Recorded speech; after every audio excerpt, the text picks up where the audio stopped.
This isn't just a symbol, it's a code, and those who carry it often don't know why they were chosen.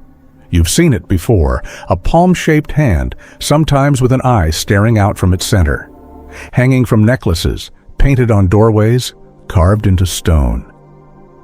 It shows up quietly, and somehow, always when it's needed. This ancient symbol holds more than meets the eye, literally. For centuries, mystics, healers, and prophets have believed it can bend fate, shield the soul, and awaken something long asleep inside you. From divine vision to ancient prophecy, to the belief that it can mirror back energies trying to harm you. The Hamsa has been called many things: amulet, guardian, sigil, even a living eye. But here's what most people miss. This symbol predates religion. It comes from a time before empire, before dogma, before we even had names for the sacred. And now it's calling again. If the Hamsa has appeared in your life, in a dream, a gift, a gut feeling to wear it, then maybe it's not about protection alone. Maybe it's about remembrance.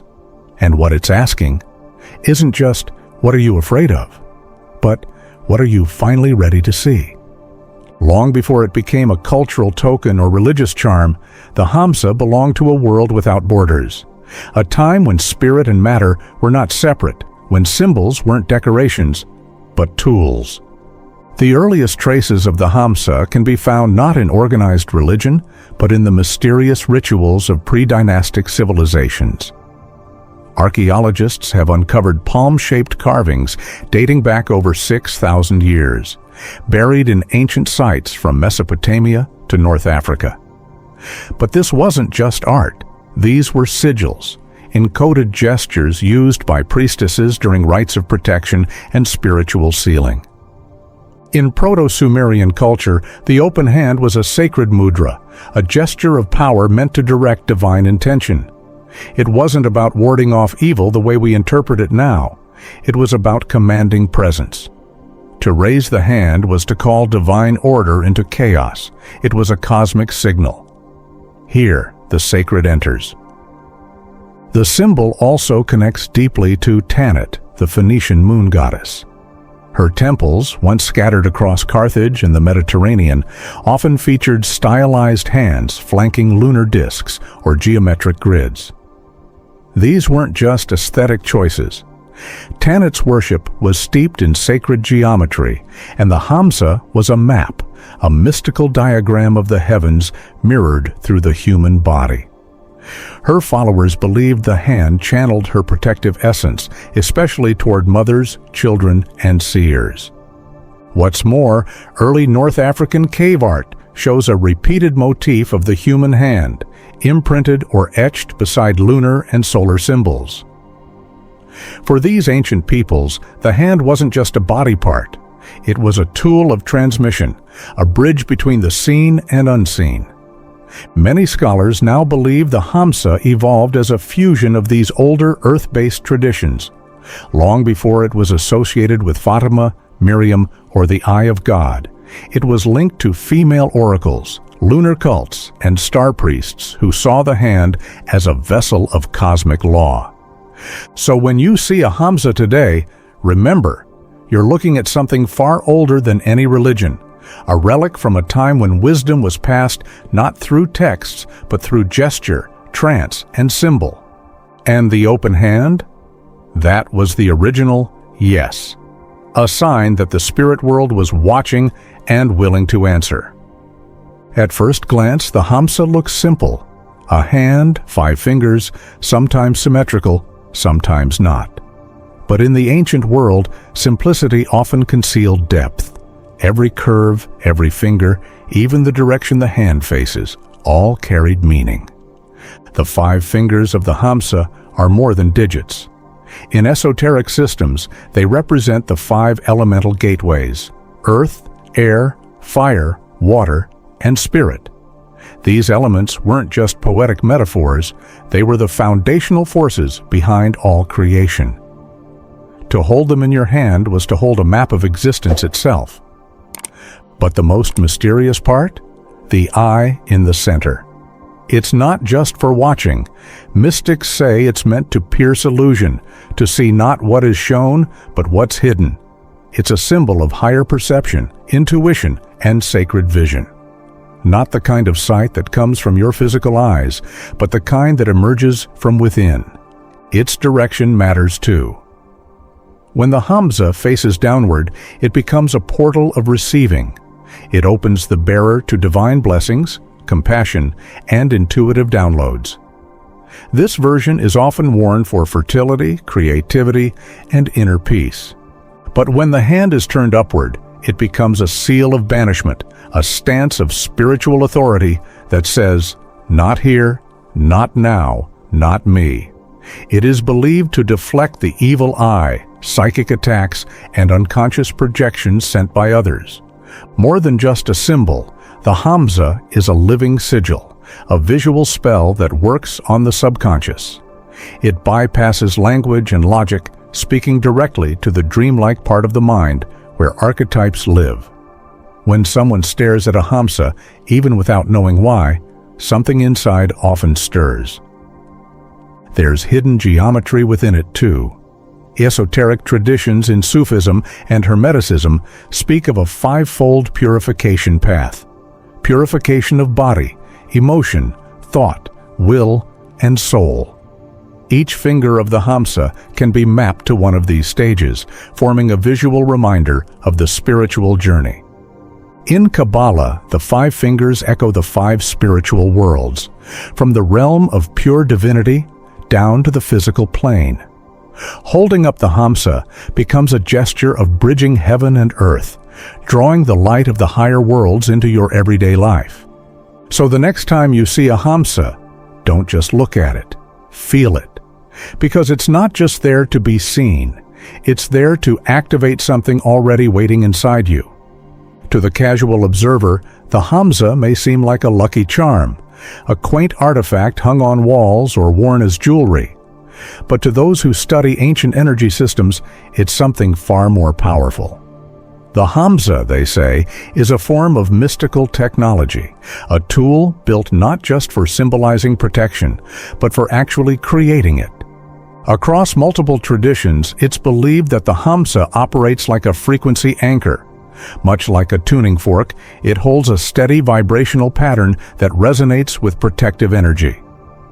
When placed near the body, especially over energy centers like the heart or the third eye, it begins to interact with your subtle field. Mystics of old spoke of the Hamsa as a seal of light, not just a metaphor, but a psychic barrier that stabilizes the soul. In periods of emotional turmoil, spiritual confusion, or vulnerability, this seal helps to prevent what they called psychic fragmentation, the scattering of your inner self across worries, thoughts, and outside influences. When used with conscious intention, the Hamsa becomes more than passive. It transforms into a mirror field, one that doesn't just block negativity, but distorts and reflects it. According to esoteric healing texts, harmful projections, whether from others or your own inner critic, lose their shape in the presence of the Hamsa's geometry. They scatter, dissolve, or bounce back to their origin. Modern energy medicine draws from this idea, particularly when working with the heart chakra and third eye center. Healers may place a Hamsa talisman on these areas during meditative treatments, believing it helps align intention with awareness and guards against spiritual interference.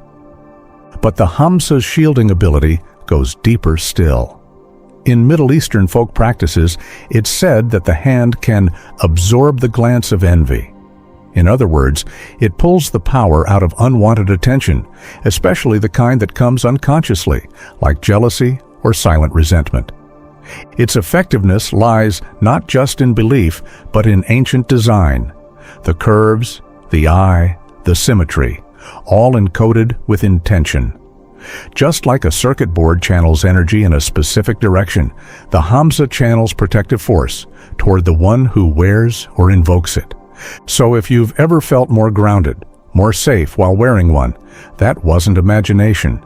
You were tapping into a system older than science, a code written in light, shaped by wisdom, and kept alive through symbol. Behind the Hamsa's protective gaze lies something even more ancient, a presence that has been largely forgotten, yet never fully erased: the divine feminine. Though the Hamsa is often linked to religion, associated with Fatima in Islam, Miriam in Judaism, and Mary in Christianity, its roots reach deeper into a sacred lineage of female prophets, oracles, and goddesses. This is not coincidence. The open hand has long been a symbol of feminine power, not soft or submissive, but fierce, wise, and prophetic. In Islamic mysticism, Fatima, the daughter of the Prophet Muhammad, is seen not just as a historical figure, but as a spiritual archetype. Her hand, the Hamsa, became a sign of divine strength, resilience, and purity, a force that watches over homes, mothers, and seekers of truth. In Jewish mysticism, Miriam, sister of Moses, is remembered as a prophetess and healer. Her hand represents intuition, protection, and the sacred waters of life. To carry the Hamsa in her name is to invoke guidance from the unseen, the quiet voice that leads when logic fails. Go back even further, and we meet Tanit, the Phoenician moon goddess. Her worship, often led by priestesses, centered around sacred rites under lunar cycles. She was a guardian of life, death, and rebirth, and her symbol? The open hand. Some mystics believe the Hamsa also represents the hand of Shekinah, the feminine presence of God in Kabbalistic teachings, the indwelling spirit that bridges heaven and earth, hidden within all things. But beyond religion or myth, the Hamsa speaks to something deeply human: the wisdom of touch. In suppressed traditions, it was said that the touch or sight of a true Hamsa could awaken soul memory, stirring something deep in the subconscious. A memory of the sacred, the intuitive, the whole. The Hamsa doesn't just protect, it reminds.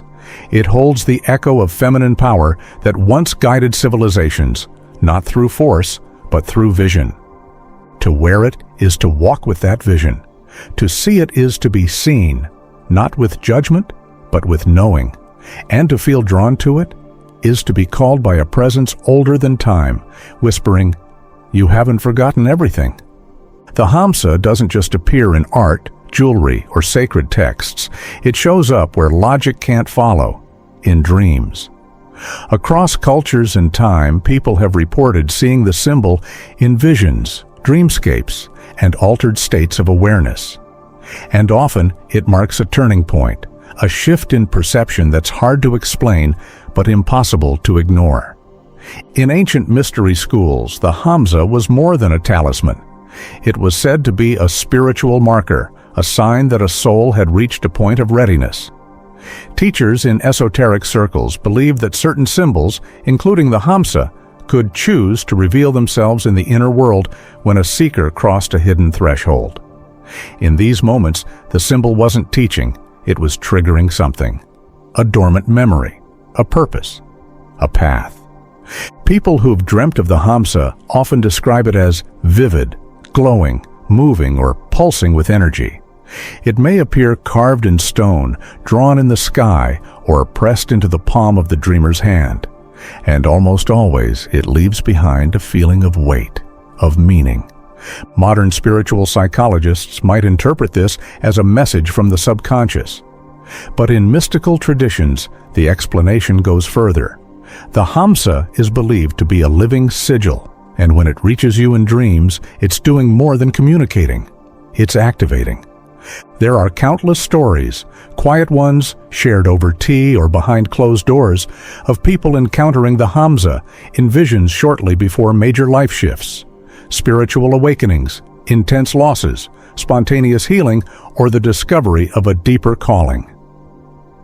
In each case, the symbol seems to appear just before a soul-level transformation. Some call it coincidence, others call it a sign of initiation. Whether awake or asleep, the Hamsa interacts with the dreaming mind, the part of us that still remembers the sacred, even when the waking world forgets. It speaks in images, intuition, and synchronicity. So if you've ever seen the Hamsa in a dream, pay attention. It's not random.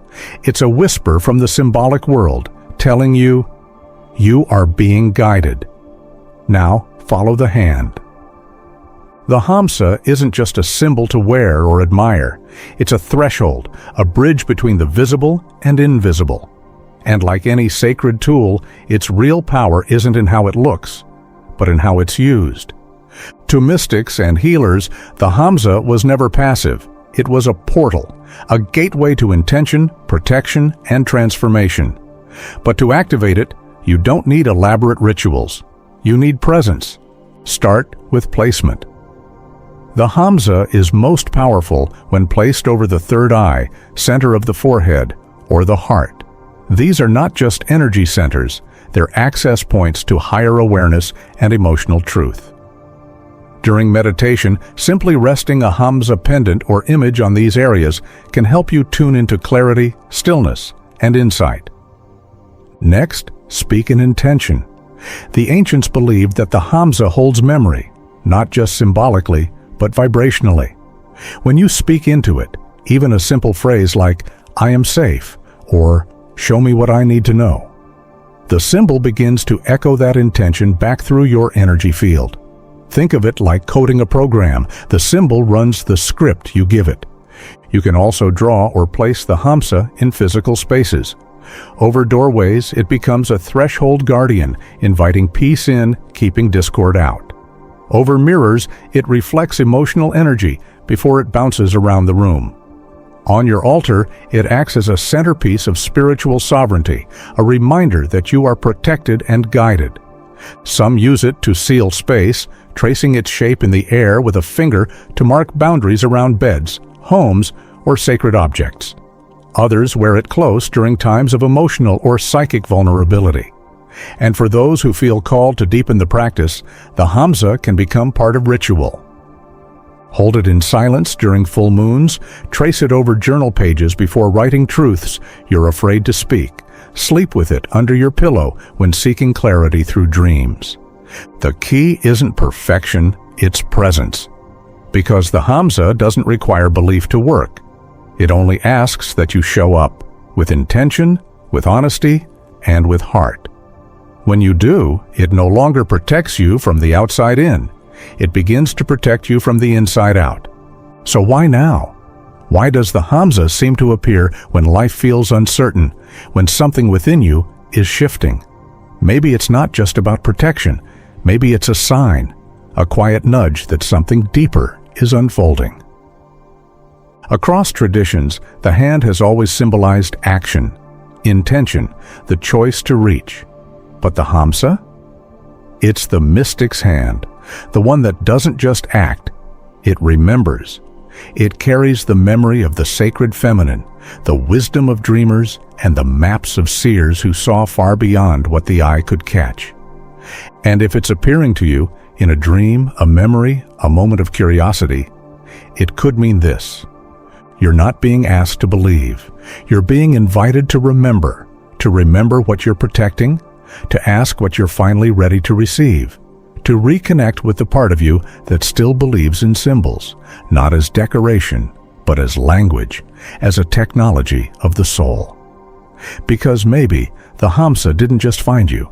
Maybe it's been waiting for you, waiting for the moment when your spirit is ready to open again, to listen, to trust, to look past the noise and into something ancient that never left you, only grew quiet. Mystics have always said the Hamsa doesn't change you, it reveals you what was always there, what was always sacred, what was always stronger than fear. So when the symbol opens in your life, ask yourself, what part of me is being unlocked? Maybe it's time to protect not just your path, but your peace. To open your eyes not just to danger, but to destiny. To walk not just with caution, but with clarity. Because those who carry the mark of the hand, they are never the same after it opens to them.